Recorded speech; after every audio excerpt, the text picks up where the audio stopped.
500 का 15% वार्षिक की दर से एक वर्ष के चक्रवृद्धि ब्याज और साधारण ब्याज में अंतर क्या होगा।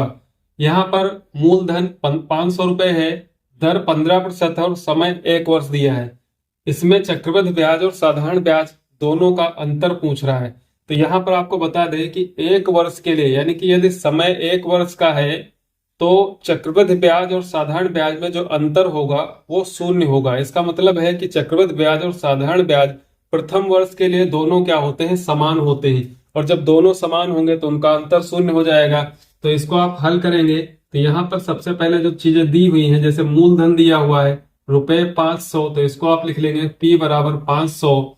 दर दी हुई है 15%, तो R बराबर 15%। वार्षिक है तो इसको आप वार्षिक जरूर लिखें। इसके बाद समय दिया हुआ है, यानी कि T कर लीजिए या फिर N, तो समय दिया हुआ है एक वर्ष। तीन चीजें ज्ञात हैं आपको। अब यहां से आप चाहे पहले साधारण ब्याज ज्ञात कर ले या फिर पहले चक्रवृद्धि ब्याज ज्ञात कर ले। तो जो साधारण ब्याज का सूत्र होता है SI बराबर PRT, P into R into T upon में इसके होता है 100। तो यहाँ पे इसकी गणना करेंगे तो यहाँ पे मान रखेंगे मूलधन है 500 रुपए, दर है 15%, समय एक वर्ष का है और बटे में इसके आ जाएगा 100। दो जीरो कैंसिल हो जाएंगे, दो जीरो 500 के, यहाँ पर 5, यहाँ पर 15 और 1, 15 पचे 75, तो ये रुपए 75 आ जाएगा इसका साधारण ब्याज एक वर्ष का। ए बराबर यहाँ पे P, मूलधन 500 रुपए दिया हुआ है, मूलधन 500 जाएगा ब्रैकेट में 1 प्लस दर 15 दी है बटे में 100, और चूंकि समय एक वर्ष का है यहाँ पर पावर 1 लगा देंगे। इसके बाद यहाँ पर इसको 500 और गुणे में यहाँ से जब इसको हल करेंगे तो 5 से काटेंगे तो 5 तिया 15 और 20 बार में कट जाएगा, तो 20 से कम 20 और 3 23, ये आ जाएगा 23 बटा 20।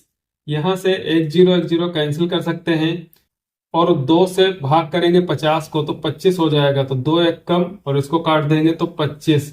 अब यहाँ पर बचता है 25 गुणे 23, 23 और 25 की गुणा करा लेंगे तो यहाँ पर जब 23 और 25 की आप गुणा कराएंगे तो 25 तिया 75 का 5 हासिल 7 आएगा, 25 दूना 50 7 57, यानी कि 575। तो ये हो जाएगा रुपए 575 जो कि चक्रवृद्धि मिश्रधन है।